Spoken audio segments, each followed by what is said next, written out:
Hello students, तो आज हम करने जा रहे हैं अपनी डायरेक्टरेट ऑफ एजुकेशन की worksheet number 40 subject science class 9th। बेटा, बल तथा गति के नियम चैप्टर हमारा शुरू हो चुका है। गति का पहला नियम हमने लास्ट वर्कशीट में डिस्कस किया था। आज हम करने जा रहे हैं गति का दूसरा नियम। यह नियम भी बेटा न्यूटन ने दिया है। आप जान लीजिए कि न्यूटन ने गति के 3 नियम दिए हैं। ज्ञान ने पूछा, जिज्ञासा दीदी, यह तो मैं समझ गया कि कोई भी वस्तु असंतुलित बल लगने पर ही गति करती है, लेकिन क्या हम इस बल की मात्रा को ज्ञात कर सकते हैं? क्या मैं पता लगा सकता हूँ कि मुझे इस वस्तु पर कितना बल लगाना है या मैंने कितना बल लगाया है? जिज्ञासा दीदी ने कहा, ज्ञान, यह समझने के लिए हमें गति के दूसरे नियम को जानना होगा। आखिर गति का दूसरा नियम क्या कहता है? चलिए सुनते हैं। किसी भी वस्तु के संवेग में परिवर्तन की दर उस पर लगने वाले असंतुलित बल की दिशा में बल के समानुपाती होती है।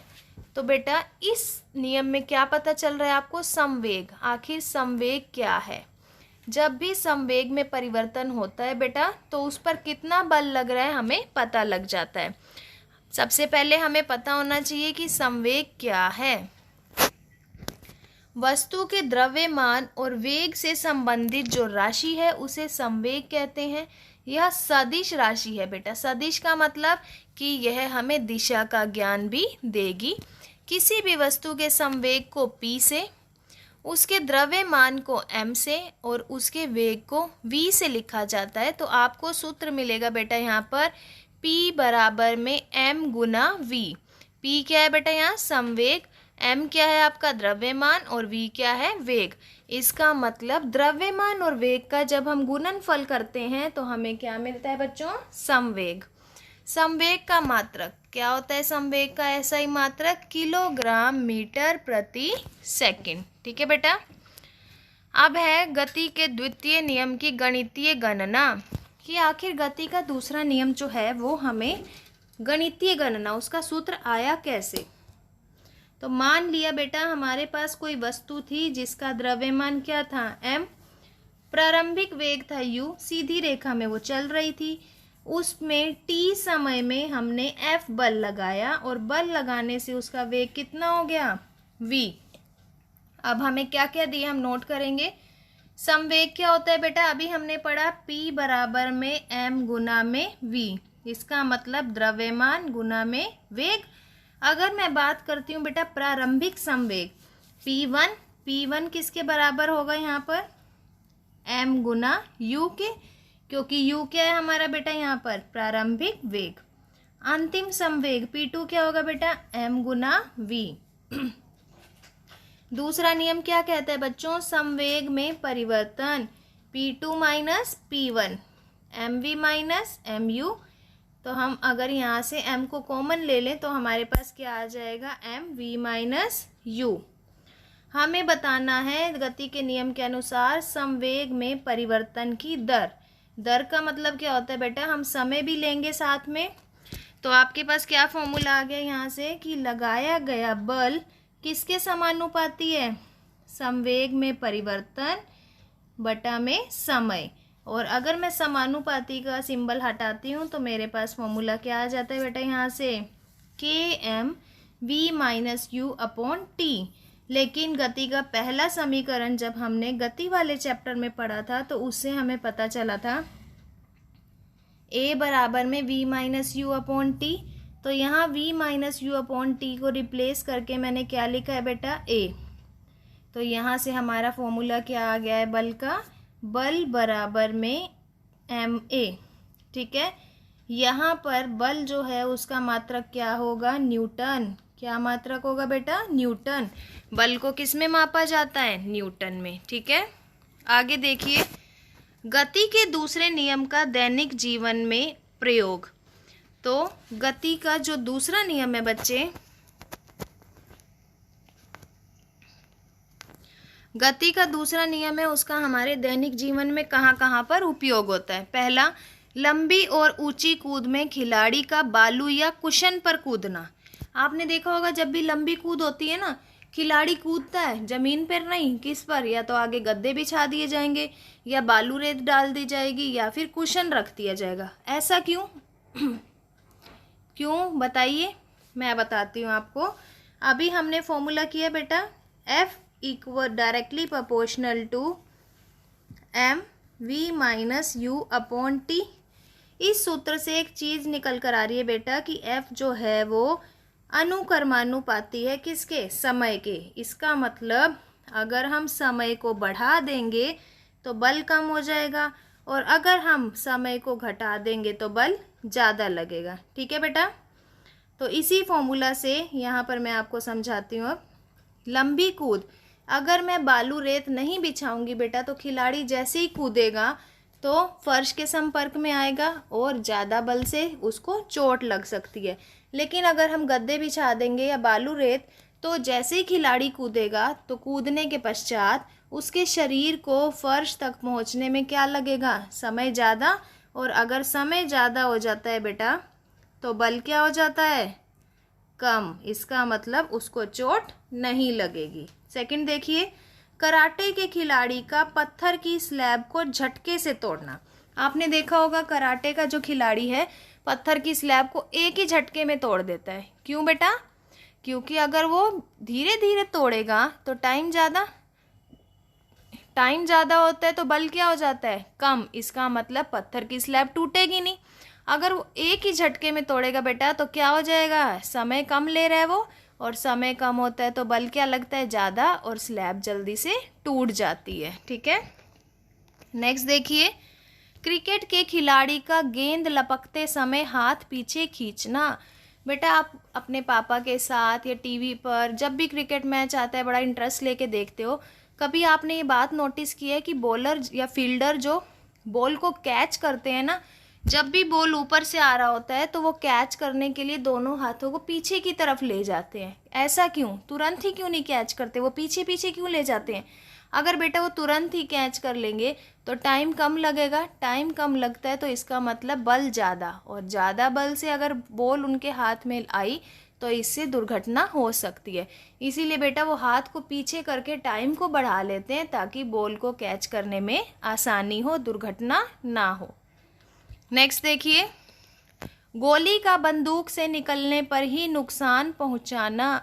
बेटा जब तक गोली बंदूक के अंदर है नुकसान नहीं पहुंचा रही, जैसे ही हम उसका ट्रिगर दबाते हैं गोली बंदूक से निकली और नुकसान पहुंचाएगी। क्यों? क्योंकि ट्रिगर दबाने तक हमने उसका समय क्या कर दिया? बढ़ा दिया, और बल क्या हो गया? कम, और कम बल पर गोली नुकसान नहीं पहुंचा सकती। तो बेटा ये गति के दूसरे नियम के कुछ उपयोग हैं जो हम अपने दैनिक जीवन में देखते हैं। तो आगे से आप ध्यान रखेंगे, आपको हर क्वेश्चन का आंसर न्यूटन के गति के नियमों से ही मिलेगा। पहले नियम में भी आपने कई चीज़ें सीखी ना, कि आपकी मम्मी जब डस्टिंग करती हैं तो वो पायदान को क्यों पीटती हैं? पीटती तो वो पायदान को है और निकल जाती है धूल। पढ़ा था ना। तो इसी तरह बेटा हर चीज़ हमारी साइंस में हमारे दैनिक जीवन से जुड़ी हुई है।